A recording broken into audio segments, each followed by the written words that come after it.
A man's two basic needs are to feel respected and to feel competent. So when you think about our drivers, we love that. That is what fills our bucket when we were respected and we feel competent in a thing. And so what happens is we get into marriages and the husband, he'll come home from work.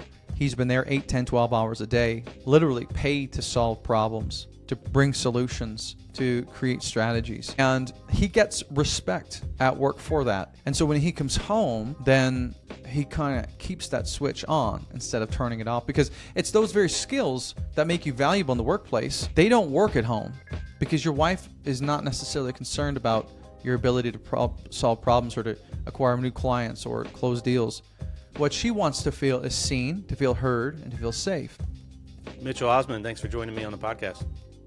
Thank you for having me, Les. I'm looking forward to having this conversation, man. I was doing my little pre-conversation research and binging on a little Dad Nation podcast and found it quite inspiring, man. Oh, thank you, man. Appreciate that.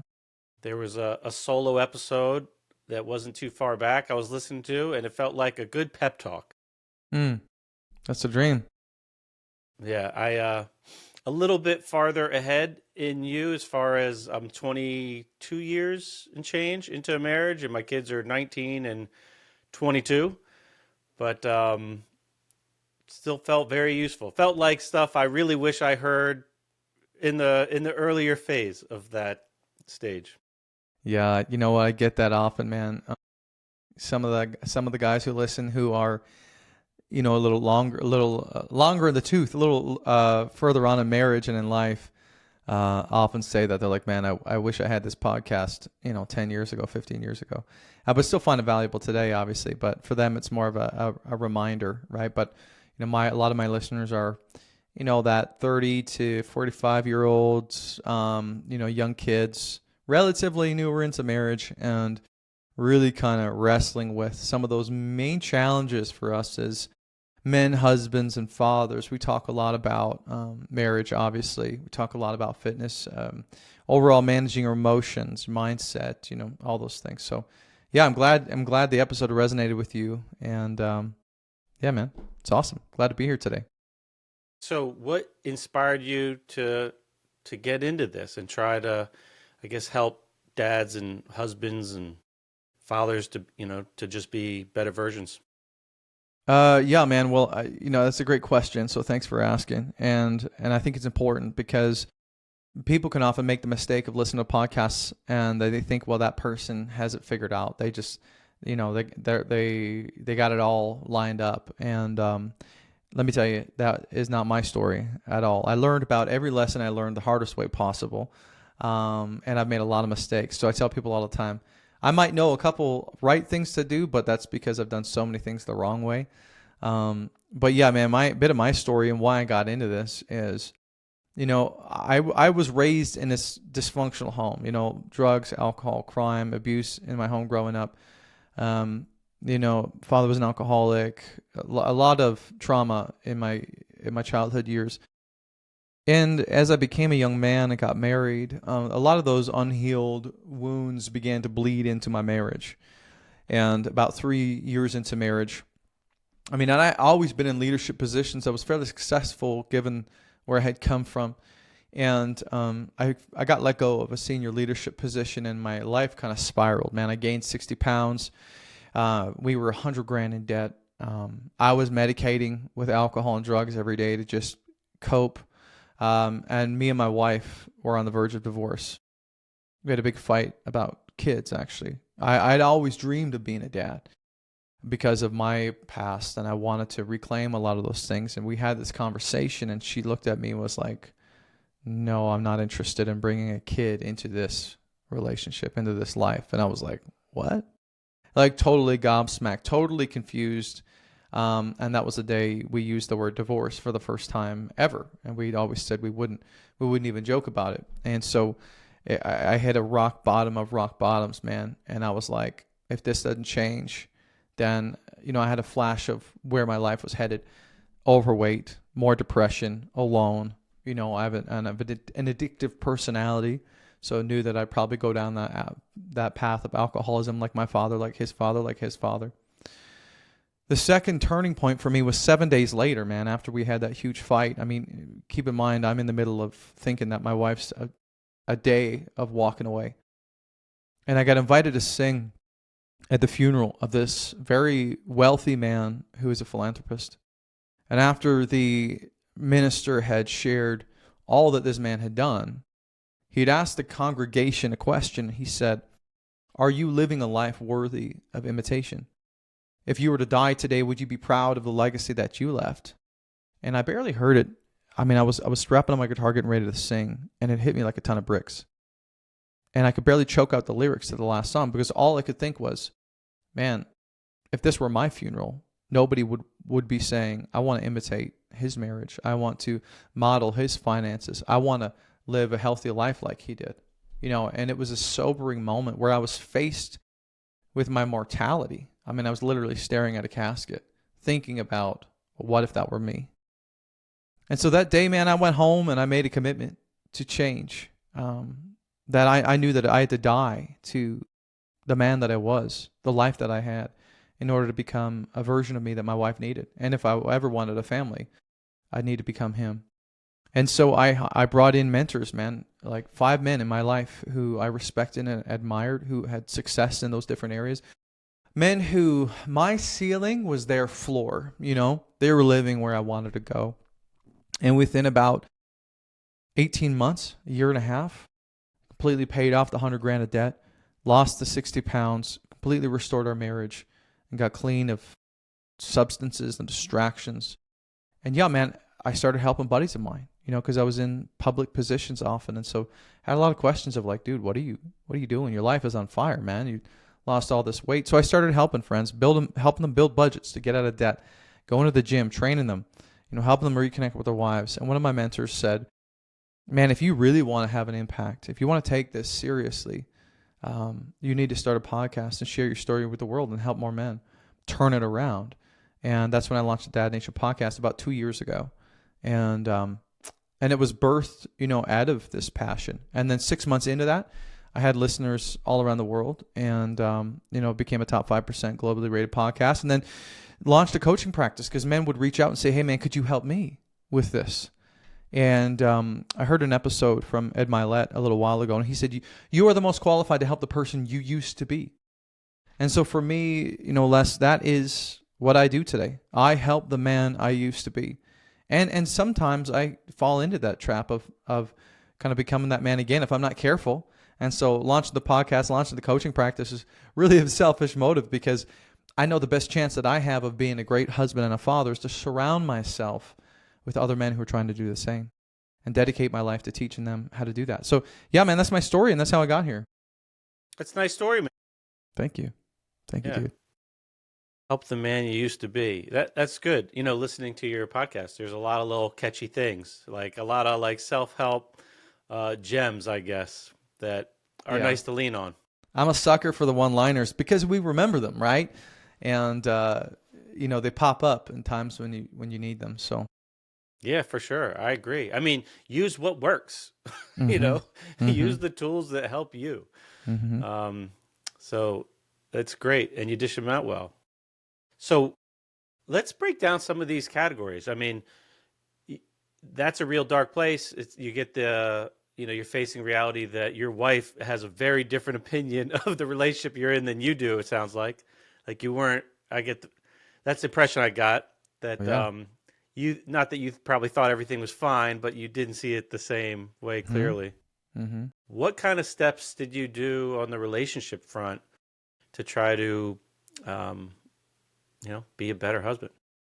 Yeah, well, my story, and I'll answer that question, but just to acknowledge sort of what you're saying about the fact that I was blindsided, my story is not unlike many men's situation. And let me share a couple statistics with you that are kind of shocking. In the U.S. today, we know that 7 out of every 10 divorces are initiated by the women in the relationship.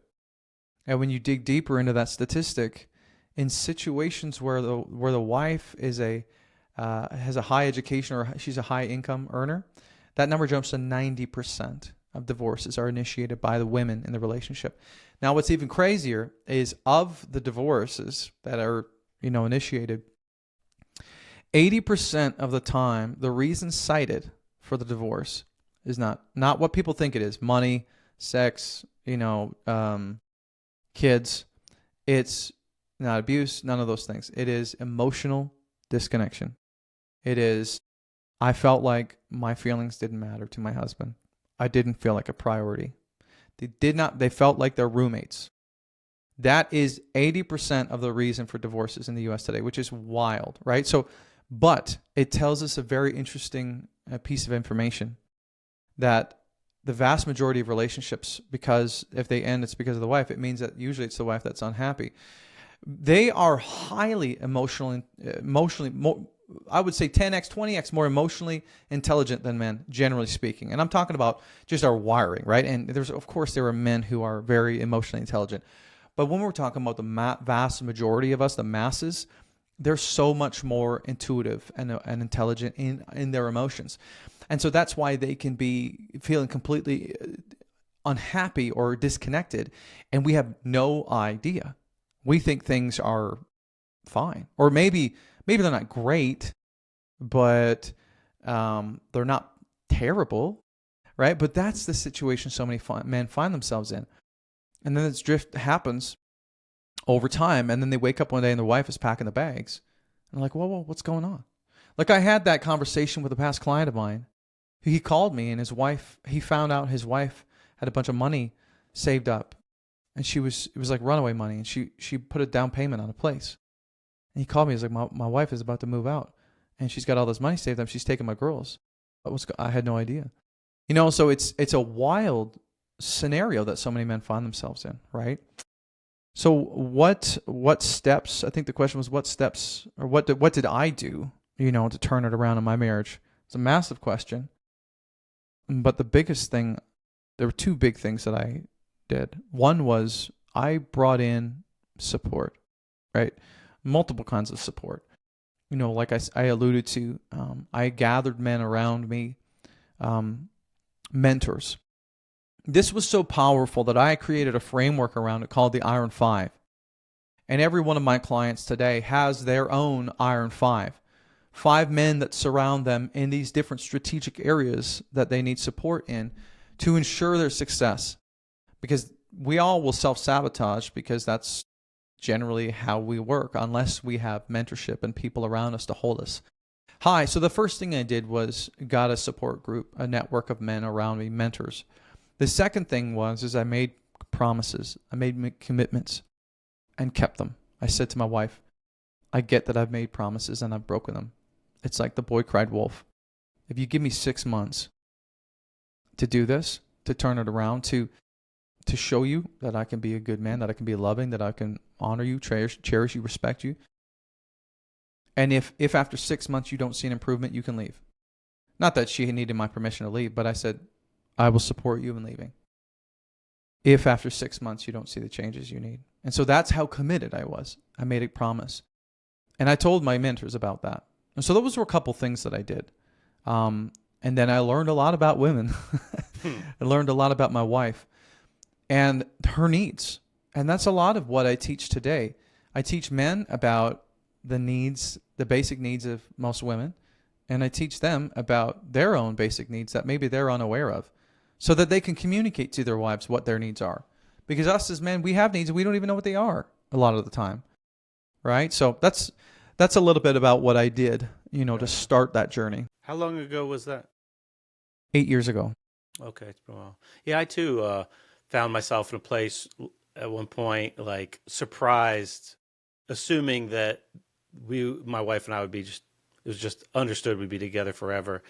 And then I asked her once when we were at tough spell, and like she clearly wasn't on the same page, and it was like fucking eye-opening for me.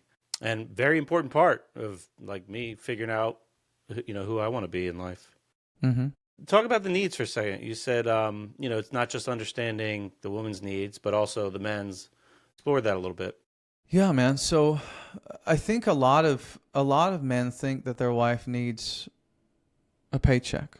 We need to provide, which is great and important, but a wife doesn't. She doesn't desire a paycheck as much as she desires other things, and so men make the mistake of trying to meet emotional needs with practical solutions. So if she's upset and she has an emotional need, we make the mistake of buying a necklace. It's like, well, that's not the solution, right? But as men, we're designed to work, to provide, all those different things. So every woman has three core needs: to feel seen, to feel heard, and to feel safe. Now, in those three needs, there's subcategories that we can break down. But on the flip side, for men, a man's two basic needs are to feel respected and to feel competent. Okay? So when you think about our drivers, we love that. That is what fills our bucket. When we were respected and we feel competent in a thing. Not really what fills a wife's bucket.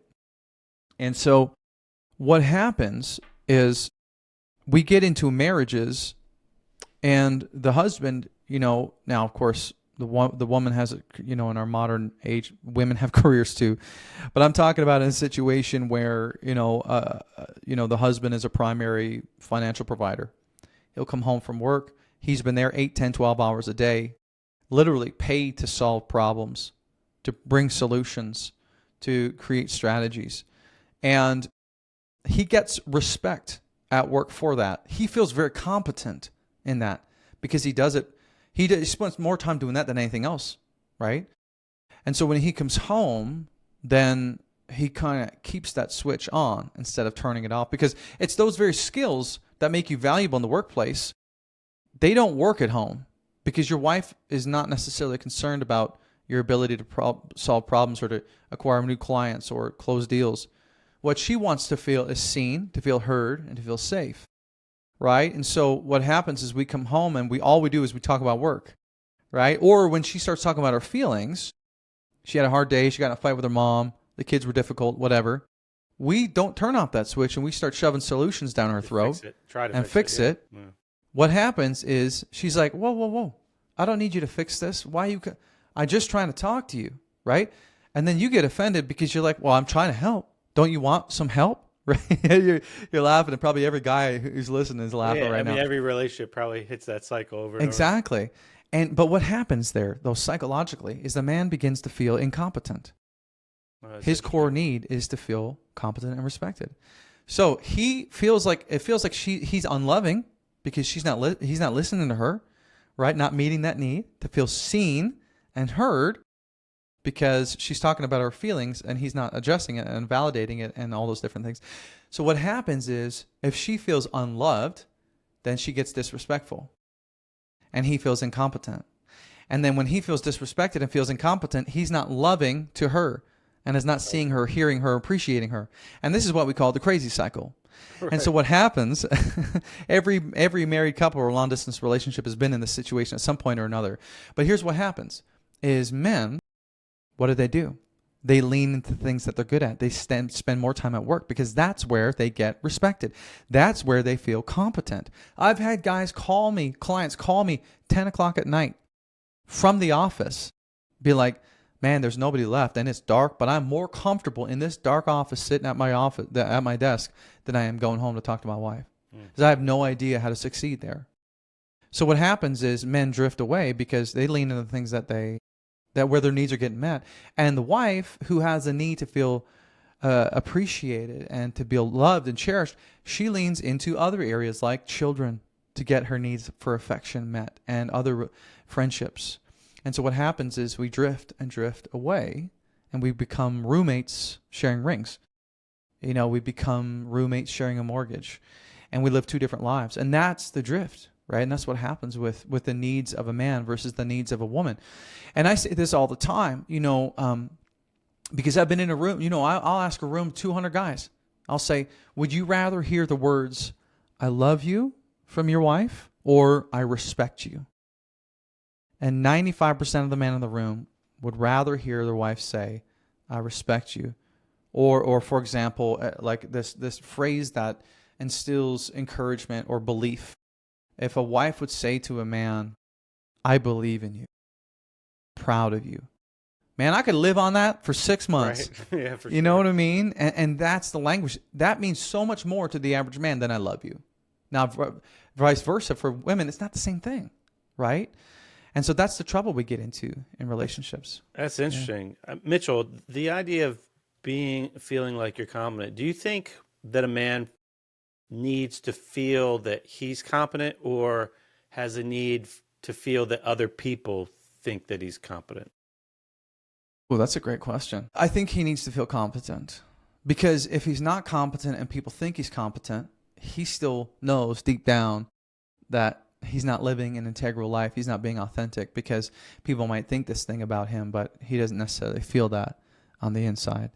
And there's a lack of congruency, a dissonance internally, right? And so I think men need to genuinely feel that confidence and competence as a man, a husband, and a father. That is the key to being more content, right? But that's the trouble we get into all the time is we don't necessarily feel those things. And so we don't show up as powerfully at home because deep down we don't believe that we can, or we don't really know how to, or we don't feel like we serve a purpose at home like we do at work. We feel powerful at work, but we come home and we feel powerless, right? It's interesting, thinking about women's needs, this stuff comes in different forms, but, seeing her feel safe, like my wife, I've recognized the things that make her feel safe.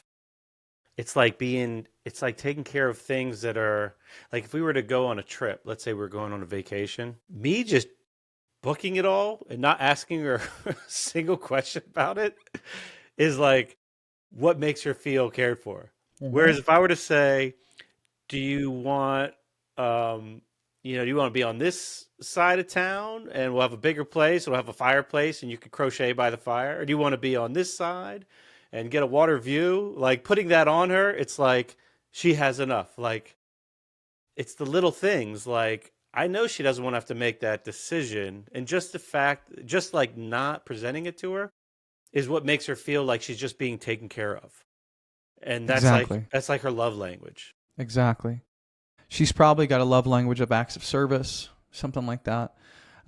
But that what you pinpointed here is when men can acknowledge the mental load of their wives and step in and take care of things, take things off their mind. When we talk about leadership, I talk a lot about leadership in the home, and I get into trouble about it all the time. It's like, well, from men and women. Because women sometimes, well, especially from men, because they're like, why do I have to lead? Why can't she lead? Or I don't know how to lead or whatever. But at the end of the day, women have such a high mental load. Like, so for example, my wife, she's not just only thinking about her career. She's thinking about our son. She's thinking about, when we go on a trip, she's thinking about his clothes, his pack and play, diaper, snacks, any possible thing, everything. And all I'm thinking about, man, is putting the coordinates in the GPS, and driving there. And, it's old school. We kind of function that way, but that's the situation. And so when I'm like, hey, how can I take some things off of your plate? By planning the vacation, by packing some things up, by, taking care of whatever, like as many things as I can. I'm acknowledging. So under the idea of feeling seen, there's appreciation, acknowledgement, and affection. Those are the three, prongs of having her feel seen. And so one of those is of acknowledgement, right? Acknowledging her mental load and stepping in and taking the initiative, leading the way by planning the trip, leading the way by taking care of all those details. So she doesn't have to think about it. That's very common for women, right? And so many times men don't acknowledge that mental load. They don't step in unless they're asked to. And then they'll say, well, I can't read your mind. Why can't you just tell me what to do? And then what your wife is thinking then is, well, that's just another thing to do. Because I got to think about all these things. Now I got to think about what I'm going to tell you to do. And she's like, you should know. Well, you should just know. I shouldn't have to tell you. She wants you to anticipate the needs, because what happens is you start feeling like another dependent. You start feeling like another kid, right? Because now she's got to take care of the husband's needs as well. because now I gotta micromanage you and tell you every single step you need to take to help me out. Like, why can't you just anticipate it, right? And so that's why that old adage, which I hate, women make jokes like, I got 4 kids, 2 boys and a girl and a husband. I'm like, ugh, I hate that. But realistically, that's what happens when in marriages when a husband doesn't step up and take leadership and support his wife that way and say, hey, how can I help, or just help, like you said, plan the things. Then she's like, man, I feel like he's with me in this versus some task that I have to manage. And so a wife sort of steps into this role of leading everyone, taking care of all the details, and the husband sort of retreats and doesn't necessarily take ownership of anything. And so the feminine is stepping into the masculine in some ways, and then she begins to operate in a way she's not necessarily designed to do. And then what happens? She starts to lose respect for her husband, right? Because she's stepping into the masculine, which is his responsibility. And then she feels a lack of respect. Then what happens? He doesn't love her the same way. And then we get back into that cycle again. Yeah, and I don't think like culture, society, and like the media doesn't do any favors to that. Like the way husbands are depicted in like shows and Yes. movies and such, like it's not helping. No. You know? Men are a joke on sitcoms, Right. right? There's a million and one shows out there where men are just goofy. They don't take ownership. They sit around all day, whatever. The woman is criticizing him, self-deprecating humor, whatever. Like that's just, you think Homer Simpson, Yeah. right? Whatever. And that's just the way society's portrayed the man. And so us, we grew up in that, watching that, being influenced by that. Women also grew up watching that. And now we're in a situation where, and I get in trouble all the time by saying this, but like, we talk about the word masculinity and like what that looks like today. And so many men are so confused about what is a modern man today, because they've been grown up and they've been indoctrinated in this idea that men aren't necessary or needed, because the woman steps in and does everything. And so we're more insecure than ever. We're more confused than ever. And women are more frustrated than ever because they're trying to step into both roles. And they're like, where are all the good men at? Yeah. And it doesn't help that testosterone is like plummeted on a population level. Dude, crazy, right? So test levels dropping. We know like the average man in the U.S. today spends 2,000 hours a year on screens, drowning himself in distractions, right? Which is wild. Men are more medicated than ever, and anxiety rates in in both genders are through the roof. But here's some crazy statistics that should make you think, if you're listening to this and you're a man and you feel like you don't have a purpose. 1 in every 4 kids in the U.S. today will grow up without a father in the home. Now, like I said, parts of society might say that men don't matter, but the numbers will say otherwise. So we know that 63% of youth suicides today come from fatherless homes. 90% of homeless and runaway children come from fatherless homes. 85% of kids with behavioral disorders come from fatherless homes. Yeah, and the last one, 71% of high school dropouts, guess what, come from fatherless homes. Yeah, I think it's the strongest correlate when you're just looking at crime in general. 100%. Yeah. And so understand that how you show up matters, that there is a role for you in the relationship, and that your presence is significant. And if you're a wife and you're listening, or a woman and you're listening and you're struggling with this and you're like, my husband doesn't step up, well, understand there is a solution to this. And if not for you, do it for your children. Because your children, as we know, the statistics, they need you as a healthy, functioning man and wife, husband, wife, man, woman in the home, right? It's so important. And here's the thing: masculinity can't be taught by a woman. Masculinity can't be taught; it has to be caught by other men. Okay, you can't fabricate it. The best thing you can do for your son to learn how to be a man is get him around other great men who are healthy, and he's going to catch that from them. You can't teach it in a textbook, right? And this is the thing. Um, a woman steps into both the masculine and the feminine roles, and then tries to be, and God love her, she tries to be that for her son, but it doesn't work, right? And that perpetuates this narrative. And so this is why men grow up, or boys grow up and are confused, right? So I'm throwing a lot of numbers at you, but all that to say, it's more important now than ever to know who you are as a man and to be confident in your calling, right?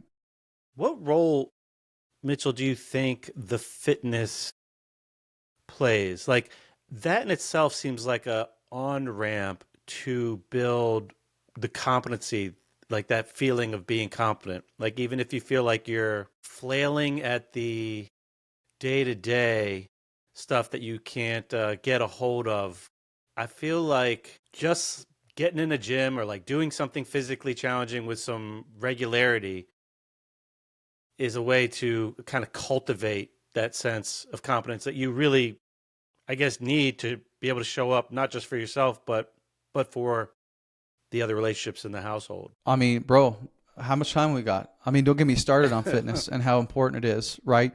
Uh, let me share some details with you. I mean, every one of my clients has a fitness plan because it's a non-negotiable. If you want to work with me, you have to exercise, and there's a few reasons for that. I think fitness is catalytic in your personal development as a man, or as anyone for that matter. But here's why, right? We know that when we exercise, there are tons of neurochemicals that are released, like norepinephrine, oxytocin, serotonin, dopamine, things that help you actively combat stress, things that help lower cortisol levels, things that help boost your natural testosterone. These are things that help you think creatively. That's why you get the best ideas you've ever had after a good workout or after a run or after something like that. You feel inspired. Not to mention that if you're at the gym and you got a new PR on a squat or something, that's going to be the hardest thing you do all day. And so you go to work after that, you got to take a sales call. You're like, hell yeah, I can do that all day. I just benched, 245. That was such adversity and challenge. And so you're setting yourself up psychologically to face way more because you've said yes and you faced such a difficult thing first thing in the morning. And so number one is what it does to you on a neurochemical or a neurological level and on a psychological level is so, so powerful, right? You want to see professional development. You want to see breakthrough in your work and in your home. Start working out. Now, another reason why it's so important is because it helps restore your self-confidence. Because the simplest way I've heard self-confidence really explained is this. If you want to become more self-confident, you have to make promises to yourself and keep them, right? Because let's look at it this way, Les. If I were to say to you, hey, Les, we're going to meet every Tuesday at 7 o'clock for a beer. Every Tuesday night, we're going to have a pint together. And the first Tuesday, we show up at 7. The next Tuesday, I show up at 8. The third Tuesday, I show up at all. And then you keep showing up for 5-6 weeks. What's going to happen?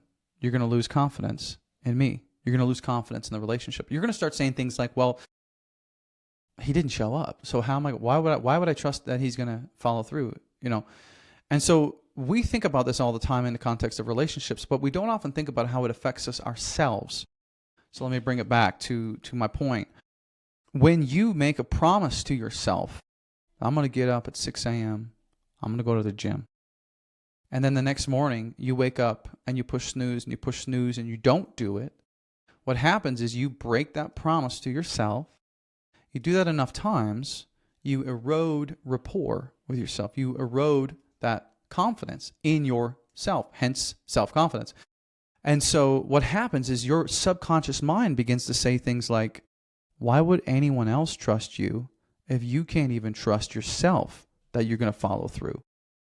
And so if you're listening to this today and you would think, where are the areas that I am most insecure or lacking self-confidence, I guarantee you it is the place where you've broken the most promises in your life. If you've broken the most promises in your marriage, that's where you have the least self-confidence.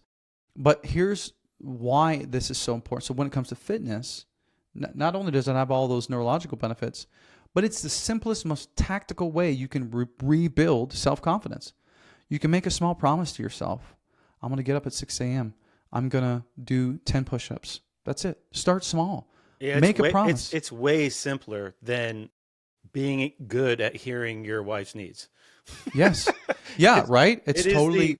the easier on ramp to like start working on yourself and all the other things in your life. Yeah, and what happens then, man, is over time you make a promise, you keep it, you make a promise, you keep it, and then after a few weeks you're like, yeah, no, like I follow through with the things I say I do.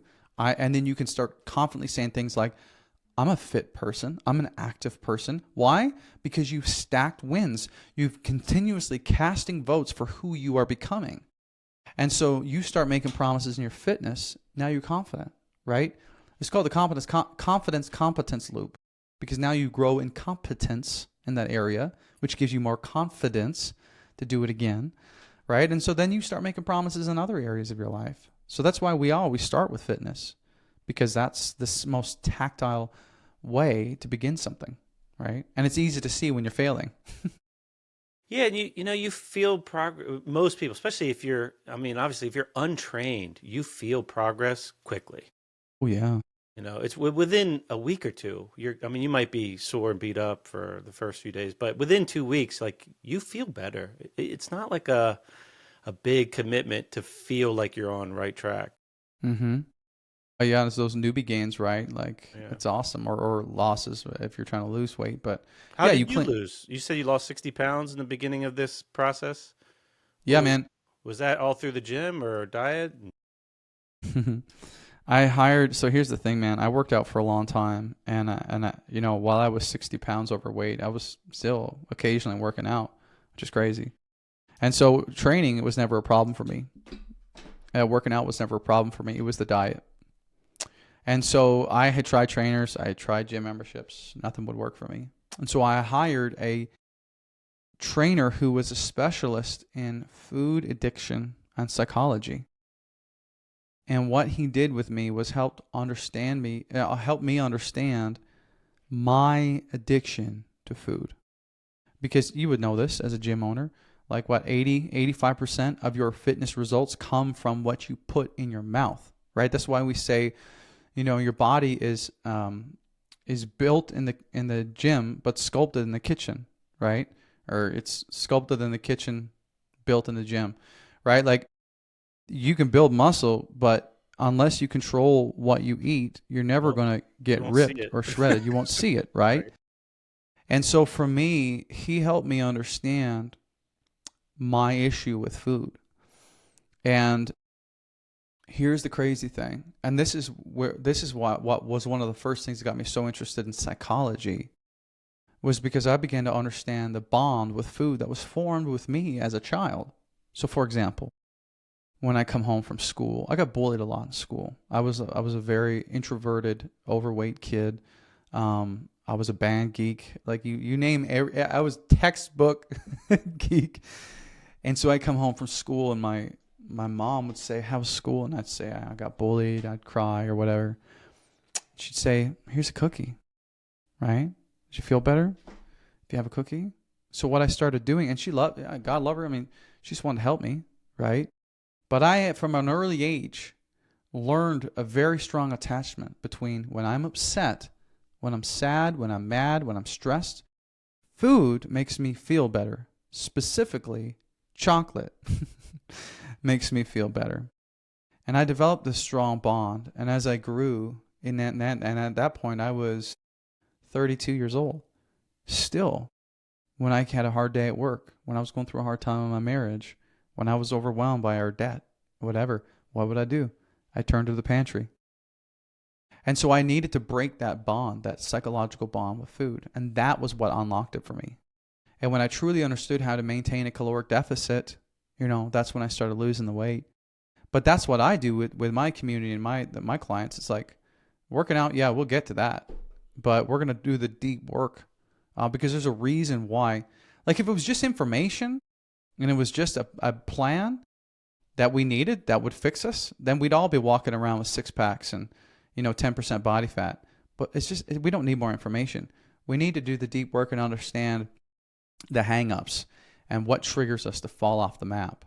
And James Clear says in his book Atomic Habits, he says you don't rise to the level of your goals, you fall to the level of your systems.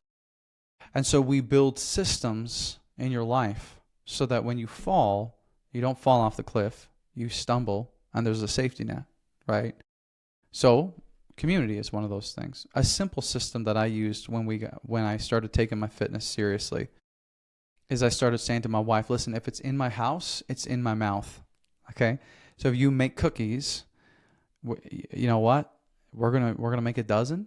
You're gonna give 10 away, and we're gonna keep 2 here. 1 for you, 1 for me. Yeah, I'm very good about not bringing junk in the house, but if it's there, I'm not very good at modulating. Yeah, totally. And like, let's not pretend that we are. Like, I've had to humble myself and understand if it's there, I'm gonna eat it. And why do I have to put myself through that? Like constantly testing your will. I know. Get it out. Get it out. Right. And so it's a simple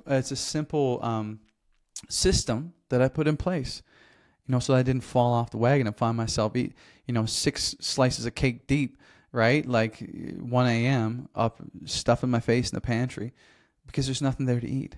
There's just clean whole food like strawberries and watermelon. Tell you what, man, nobody became obese by eating too many strawberries.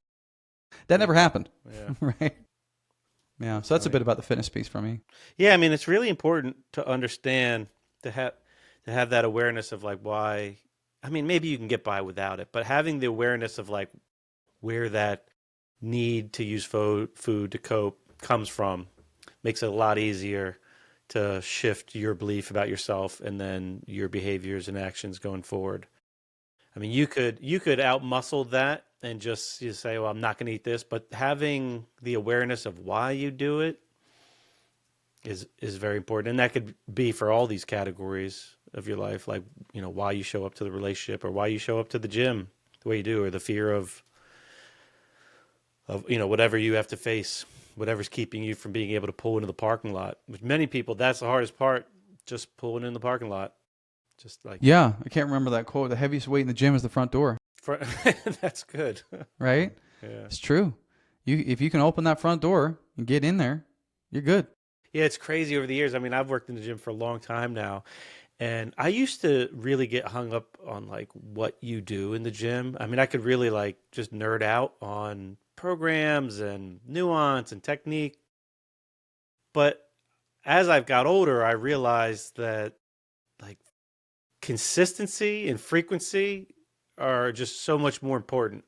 Like the people that come in like 4 days a week, for decades, like it doesn't really matter as long as they're not like hurting themselves. Like it doesn't really matter what they do. It's just not that important. Well, and that's and I think that's the thing we don't understand. It's like consistency over intensity. I don't give a rip about how hard you go. How long can you go? How long can you keep doing this? This is why with my clients, like, so I've got clients around North America. A lot of my following is from the States, and like as we said before we hit record, I'm in Canada, so do a lot of remote stuff. But for the clients that I've had in person around me, one of the steps, like for guys who want to lose weight, one of our first steps is not doing a workout, which surprises people because they think, oh, well, where's my workout? Well, where are you going to meet me? What gym we're going to go to? The first thing we do is we drive to the gym and we park in the parking lot and we sit there for a few minutes and we drive back home. And they're like, what am I paying you for? I'm like, listen, we're just going to get here. Number one, we're going to build those promises to ourselves. Like, can I get up and get to the gym? Okay, well, sweet. We're going to build a rhythm around that. Then we're going to go and we're going to do 1 workout, maybe 2. Then we're going to leave again, right? And then we're going to build, again, that confidence and those rhythms, a sustainable way of living. Because that's the problem guys make. That's the mistake they make. They get on some crazy-ass plans, 6 days a week, every day is a PR day, and they destroy themselves with something that's so far from being sustainable. It's ridiculous. Yeah, especially if you're 30, in your 30s, 40s. I mean, you can compensate for a lot of that when you're 18. Yeah. But like, or they'll get on like a hard 75 hard or some crazy keto plan, and like, dude, just do something simple. And that's why there's such a high success rate with me and my clients, is because that's how we do it. Because you're not gonna do like, what's the point in doing anything if you can't keep doing it for the rest of your life, right? And so this breaks down into everything that we do, right? Like a plan to reconnect with your wife. Well, we're not going to do it if you can't do it for the rest of your life. If you want to be married, then you got to keep doing it. It doesn't work for 2 weeks because you fall right back to where you were. Like when we do nutrition plans, I don't give you a brand new nutrition plan. I take the food that you're already eating with your family and I modify that slightly. I add things rather than taking things away. I might subtract some of the things, but I'm going to add in clean, whole foods. I'm going to up the protein and, all those different things, so that you're not in this situation where mom and the kids have to eat spaghetti and you've got to eat chicken breast, broccoli, and rice. You know what I mean? Or you got to learn a whole new set of cooking skills because you got to learn this plan. It's like, no. We're going to do kind of what you're already doing. We're just going to modify it to make it work for you and your family, actually, because that's the sustainable plan, right? Consistency over intensity. Does that make sense? Yeah, for sure. I mean, in my own experience, one thing that I've always found helpful, especially with working with folks that are, I guess, not really used to making big changes and trying to control the dials of like how their, health manifests, is really connecting with why they're doing it, Yeah. and like the benefits of it, especially in the gym, where I find the more you are connected to why you're doing it, like what it can do for you, like ultimately, I think a lot of us, most of us have pretty much the same goals. We might articulate it differently, but we want to be around for a long time and on our own terms, and, Mm-hmm. not be a burden on loved ones and stay out of a nursing home, however, Mm-hmm. and it's the same qualities that we really need for all these goals, even though we might call the goals differently. But the more you're connecting with that, the easier it is to just show up and open up that heavy front door. And I also find, I think it's easier to enjoy that process where Mm-hmm. the goal is not how hard can you do today. The goal is to know that you're doing it for reasons that you actually care about, something that you deeply value, and then just enjoy that process and allow it to unfold the way it does, knowing that you're spending your most valuable resources, your time, towards something that you think is super valuable, like being able to be there for your family, much later on. So you can like get down on the floor and play with your grandkids, or, Mm-hmm. help out when people need and not be a burden or whatever. Mm-hmm. Yeah, and that's why I say your why power will always be stronger than your willpower. Right? When you're connected with your why, that's going to outweigh your will every time. Because if All you're the just catchphrases, Mitchell. You got 'em but all. if you're just trying to muscle it, trying to use your willpower, that's going to fade. But if you're connected with your why, dude, like, and that's the thing, like I had a client a little while ago and he was, I don't know, about late 40s. His daughter was 13, 14. He got a bad health diagnosis. And we were talking about goals. And I said, "Do you want a six pack?" He's like, "Well, yeah. Everyone wants a six pack." So, yeah, I mean, we can get you a six pack. What do you think about being able to walk your daughter down the aisle, in 6 years or in 8 years, instead of dying of a heart attack, or, being in a wheelchair, or, whatever? Would that mean more to you than a six pack? He's like, "Well, yeah, that's what I want. I want to be there when she has kids. I want to be able to throw my grandkids around." I'm like, "Okay, well, now we're talking." Because that means a hell of a lot more to you and me than a six pack, right? And so it's this idea of connecting, or on the vice versa, or on the flip side, you're a father and a young father, and you got kids. Like your young kids, your life is a blueprint, right, for them.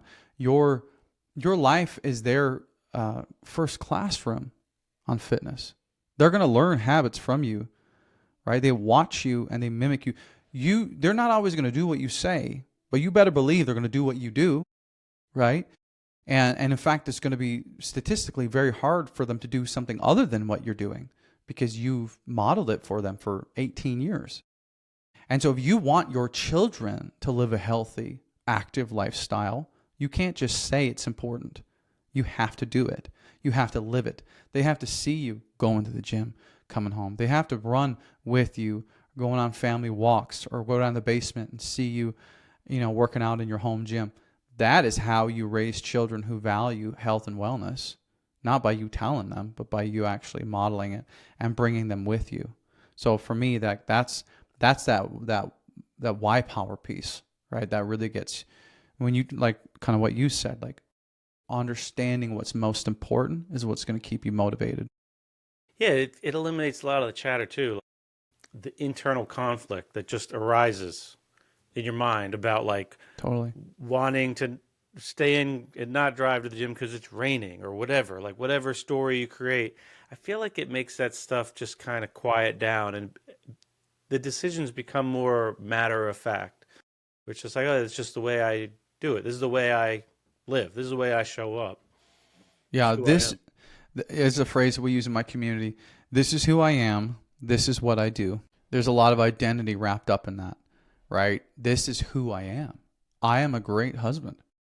I'm a present, loving father. I am athletic. I am a man who cares about his fitness. This is what I do. I work out. I'm there for my wife. I'm fill in the blank. This is who I am. I'm calm. I'm cool. I'm collected. And this is what I do. I practice breathing exercises. I don't lose my temper on my kids. And so we use phrases to attach our identity to these goals so that, we have a much better chance at getting them. Gotcha.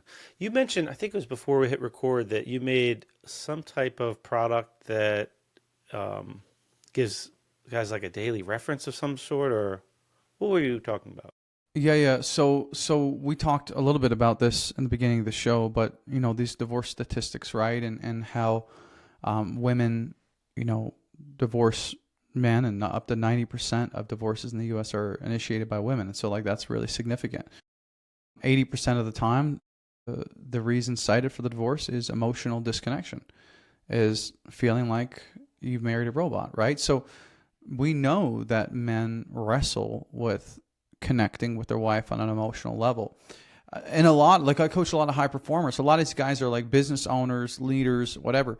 And so they don't have time to necessarily be ruminating over trying to say the right thing. I mean, I don't know about you, but I've done that a lot. I've thought about, okay, how do I say this? How do I say this? And then got it wrong, And so I created this tool called the Spark Starter Kit. And it's very tactical, very simple. But what it is, I just tell people it's your romance on autopilot for an entire year. So what it is 365 pre-written text messages for every situation. Like if you want to repair and reconnect, if you want to encourage your wife, celebrate her, whatever. And you just basically copy and paste, personalize it, send it, right? It's 52 date night blueprints. So you can take her on a date once a week if you want for the rest of the year, and it's already done for you. All I got to do is just show up and be the hero.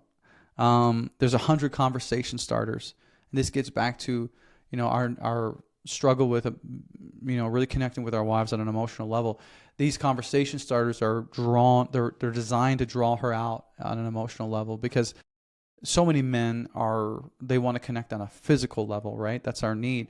And we're opposites, right? Women need to be engaged with emotionally before they can engage physically. Men are the opposite. We engage physically first, and then after that interaction, we get a little bit more open emotionally, right? Yeah, And why is so, it like that? Let's pause there. Like what? That seems like whoever's designing this system overlooked something. I know it's like you're just like looking up a guy. You're like, why did you build us this way? But it's true. We're wired totally different. And it's like, after sex, the pillow talk is like when the guy just is really, really willing to talk about his feelings or emotions. But that's totally backwards from the wife. And I don't know why that is. Maybe it's to make us work harder to be together. I don't know, but it's crazy. But yeah, the 100 conversation starters. And then the last thing in the kit is a 3-part mini course. It's called the Romance Reset. So if you feel like your marriage has grown dull, boring, maybe you feel like roommates wearing rings, like you're just sharing a house, but you have two different lives. This is really like a reset for your romance in your marriage. So that whole thing is like $17, cheaper than a bouquet of flowers. That's gonna die in a year or in a week. Let's be honest. And so, conversation starters, date night blueprints, text message templates, and then a small mini course on how to reset Text your message romance. templates. Is this like something you send midday as like almost foreplay? Yeah, dude. So there's 5 different scenarios. So and they're all the same sort of scenario. So for example, on the date nights, if you're pressed for time, here's a date night you can do. If you're both really tired, here's a date night idea. If you want to crank up the heat, you want to get passionate, here's the date night idea. Can you throw Same. out an example of one of these? Oh, um, Pick a favorite. Or... one is a recreating a first date, right? So if you remember where you went, what you ate for dinner, what you said, or like the music you listened to, creating a playlist of the music that you listened to when you started dating, just little things like that. Like it's a simple thing when you think about, okay, well, we can remember where we went. And That's if you're also not, showing the woman, your spouse or partner, like you're paying attention. 100%. And it's like that is so, she's like instantly, she's like, wow, I haven't felt this way in 23 years or however long you've been married. And it's the music that brings you back. It's the environment, it's the food, and it's psychologically designed to bring you together, right? So that's the date idea. The text messages, same thing. As like a bunch of texts for if you need to repair and reconnect, if you want to if you want to be intimate later, how to warm her up to that messages that is going to turn her head, and all those different things. So it's tons of stuff in there. And so That's interesting. That gave me a good idea. It's funny. My first date with my wife, she was underage, and we're 3 years apart, and I was over, and went to a bar, and I snuck her in the back door. I think I want to do that. yeah, I want to go to the same place and say, "Wait here at the back door. I'll sneak you in." do it. That's Because, for guys, it feels weird, right? But for women, that's the stuff they dream of, being pursued like that. It's crazy. And so, yeah, man, that's actually what I gave my private clients. And then a bunch of them were like, man, you need to just get this out to the public. Because sometimes I'll have women email me. They'll track me down and be like, who was that man that took me out last night? Like, that was wild, So it's really cool. It's like even validated by the women as well. So yeah, you can go to sparkstarterkit.com and get that kit if you'd like, or if you want less, you can just put it in the show notes, the link in the show notes. Yeah, we'll do. So recreate dating. I want to hear a couple others. What about like these text templates? What's an example of that? It could be simple, man. It could be like, Putting you on the spot too much? there's 365 to think through. But like, it could be something simple as like, I love seeing how you smile when you're with the kids, it's just like appreciation. Or, I've been thinking about that dress you wore last night all day, or I've been thinking, I saw you walk away and I've been thinking about it ever since, or it could be like, hey, something simple like me, you, 8 p.m., the bedroom. I'll see you there. Or it could be anything, right? This could be stuff like that, or it could be, just frameworks to if you guys had a big fight and it's like you want to have a conversation and you don't know how to start it, right? There's templates for stuff like that, right? So yeah, there's lots of different Yeah, things. that's a great idea, especially like around I don't know, bedroom romance or whatever. Having it where it's not this like, I feel like it's really useful to have a power differential where Yes. it's not equal, like regardless of what side it is, where make it easier for the other person by just like taking that first step. Lead the way. Yeah, lead the way. Yeah. 100%. In a lot of situations, that's what women are craving, right? But the thing is we go so far. We get like, it's like nothing or it's like everything. You're either like not even looking at her because you're scrolling on your phone, or you're grabbing at her while she's washing the dishes. And you're like, she's like, what are you doing, you animal? It's like, it's just hot or cold, right? And so teaching guys how to actually do that tactfully and in a way that she's receptive to is huge. Yeah. Yeah, great advice. That is, and I'm sure there's just so many guys listening that resonates with, you know?